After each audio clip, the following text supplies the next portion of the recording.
Over to you, Simon. Okay, thank you very much. Hopefully, I seem to have control of the screen, so that's great. And hopefully by now you're looking at my slides and not me, because that'll be much more useful. Yep. And apologies, it's a very odd experience presenting to a room full of people when, in fact, I can't see any of you at all. So you just have to bear with me. I'm not going to get any visual feedback from you, but let's see how this goes. Okay, a tiny bit about me first. So Simon Inger, I've been in the publishing industry about 27 years or so now, I think. Working in a wide variety of roles, but been in e-journals one way or another since 1995 when we ran Catchword. And I spent a lot of time studying how readers do exactly this thing: discover content in scholarly journals, what paths they take to doing it. I've been an independent consultant for about 11-12 years now.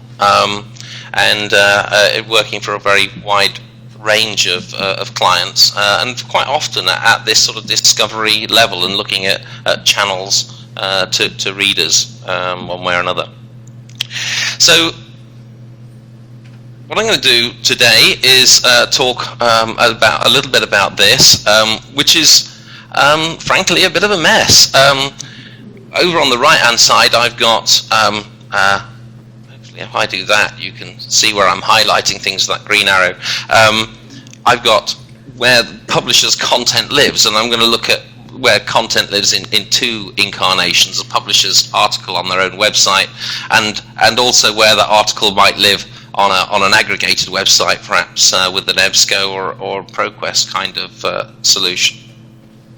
And I'm going to look at how these people over here, researchers, students, and indeed librarians and others, navigate to that content, and they have a whole range of discovery options open to them: abstracting and indexing databases, full text aggregators, search engines, publisher website itself, email alerts we've talked about, links in emails from their peers. You've got library web technology, web pages that librarians will be encouraging their readers to use, and some or all of these other methods get intermediated further by other layers of library technology on the way. And what's interesting in this situation, from my point of view, the reason why I study it, is that publishers get to see, broadly speaking, looking at their web stats, how many people come from within library space, how many people come from ANIs, aggregators, search engines, so on, to their websites. But they tend not to tally up what kind of person arrived at their website from each one of these different starting points, whether it was the researcher, student, and so on. And it's actually a very hard thing to do with analytics or any current statistics that are available. And actually also from the library's point of view, although they know, and they get reported from publishers, counter statistics, and aggregators of counter statistics as well, so they can see in aggregate how much their readers have read content, they don't know again whether it was the researchers that hit the publisher's site the most, or is it students using aggregated sites the most, and so on. It's actually very hard for them to track. So over the years, we've conducted a number of surveys, and the mission of these surveys has been to gain a measure of the relative importance of these channels to help inform publishers and indeed information buyers. Now, we first conducted the survey in 2005 and repeated it in 2008, but on a much smaller scale. We only had 700 or 800 people responding to those surveys then. But this survey was done on a much larger scale, over 19,000 respondents globally that we put together. So we have a lot more data this time to play with. And I have to thank very much all our supporters in doing this. Now, these supporters didn't support us financially. What they did do was sent out hundreds of thousands of email invitations to people that they knew that are engaged with them one way or another as authors or readers on their website, with varying degrees of response, but very good response rates overall. I just want to talk very quickly about the demographics here. Of importance, we had a good number of people in North America, Europe, and Asia. Nice even split there, but still significant numbers in Oceania, Africa, South America. So we can still look at useful numbers from those regions. Likewise, academic sector dominates in the results, but a significant number from corporate, government, medical, and indeed charity and NGO here. By job role, the majority were academic researchers, but still very large numbers of students, very large numbers of lecturers, and indeed practitioners and other job roles responded to our survey. So we're very happy. We got lots of good data. The other thing we made sure we did is we approached in that list of publishers before, a list of publishers that would give us a very nice wide range of subject areas for the respondents. And what we were aiming to do in working with all of these publishers was to try and get at least 200 people in each subject area to respond. So we managed that even in the smallest subject area of response here in computer science. But if we could get at least 200 people in each of North America, Europe, and Asia within a given subject area, so that we could really drill down and get reliable statistics from those areas.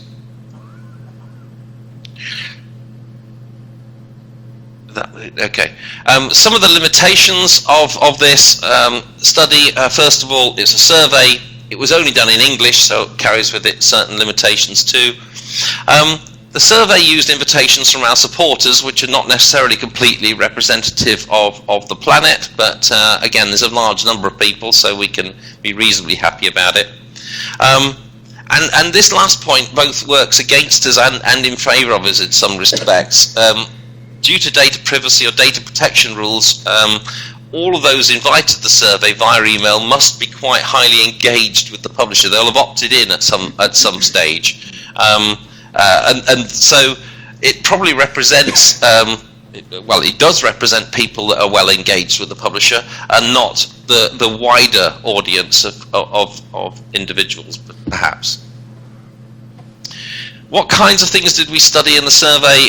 We looked at their preference of discovery sources, which I'm going to be focusing on today. Search engine preference too.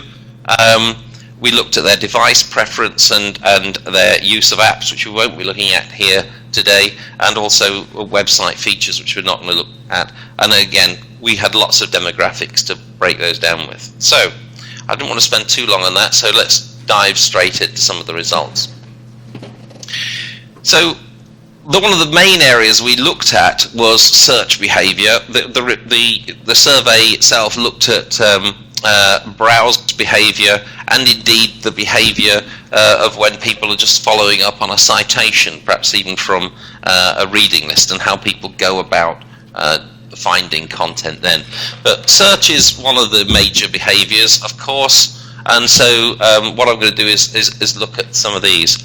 Now in this chart I'm actually comparing the results from the 2005 data, 2008 and 2012 in the purple, green and blue there, and I'm looking at a wide variety of different starting points. So I'm asking people, when they are in a general search mode, just looking for information in a certain subject, where do they start their search?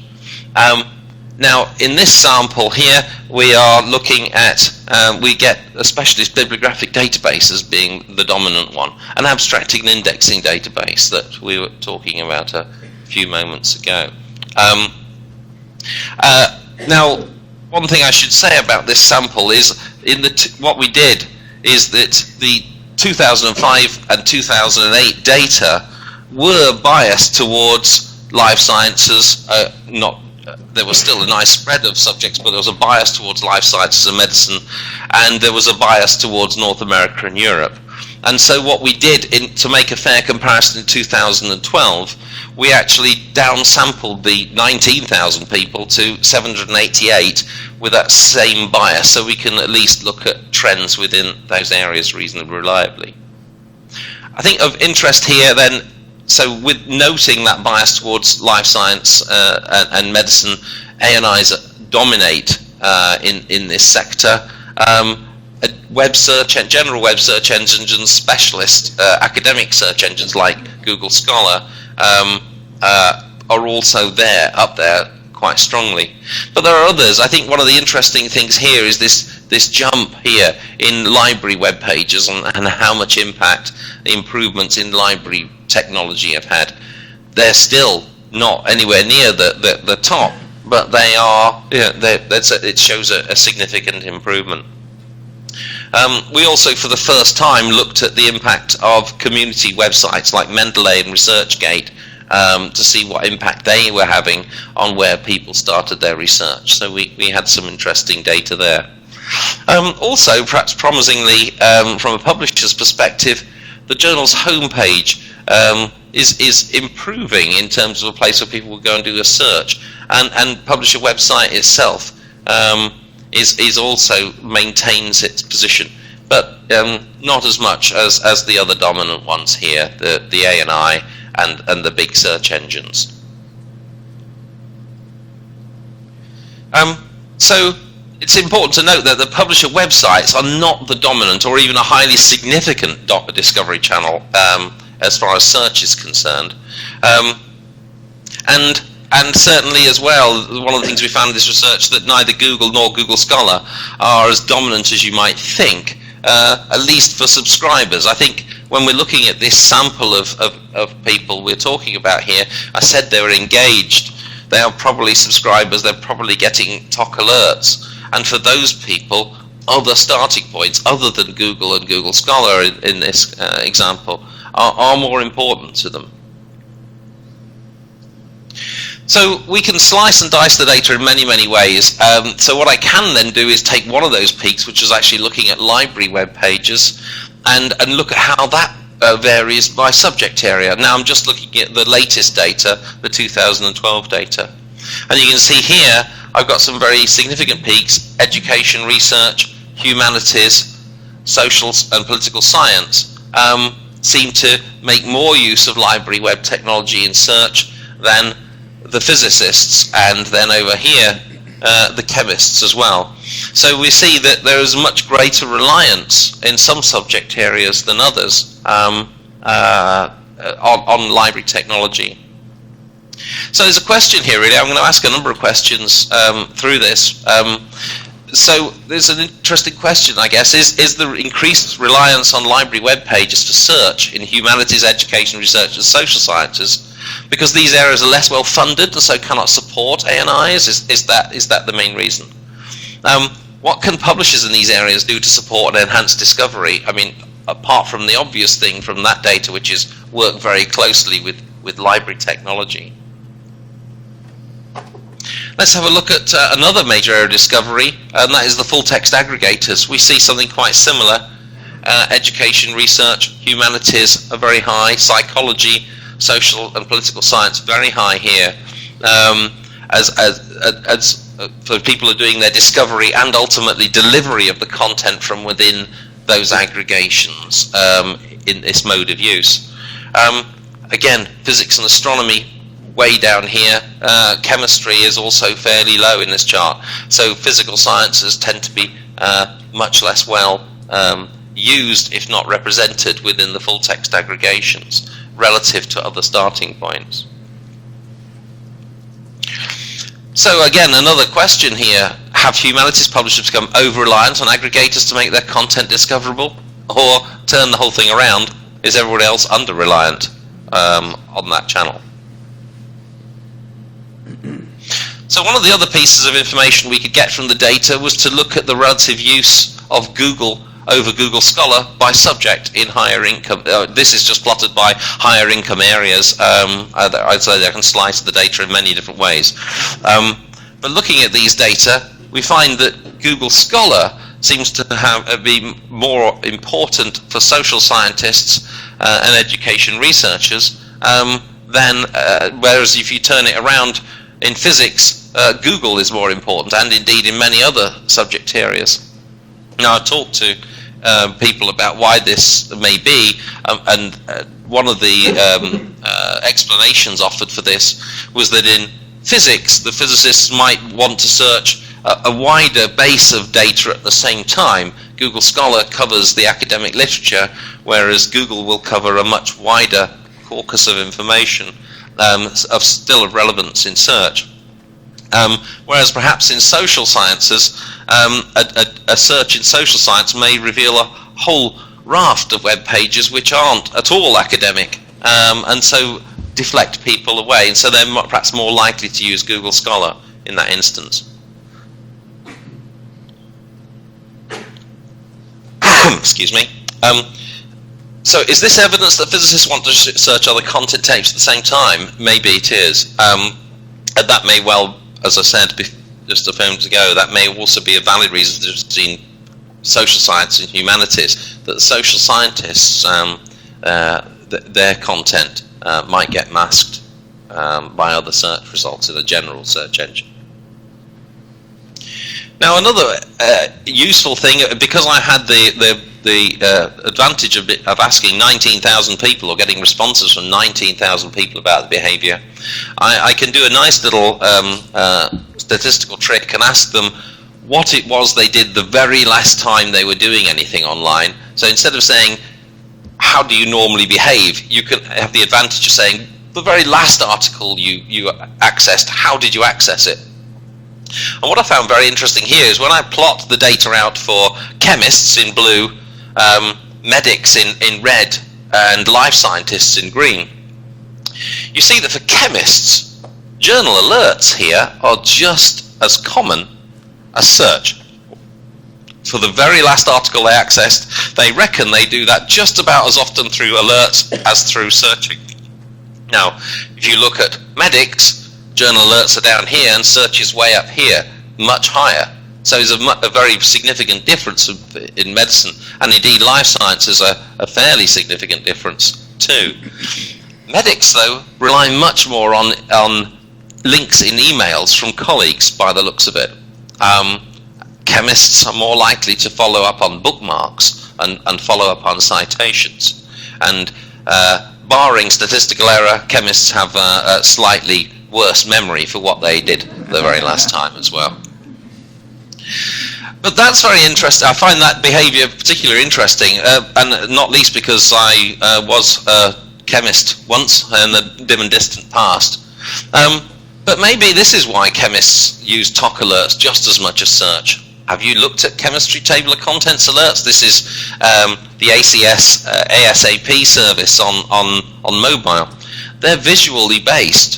I find them very, very easy. You don't have too much text going on, and you get to see very clearly what it is the article is about without actually having to read anything at all. So maybe there's a big clue in there as to why chemists seem to have that behavior.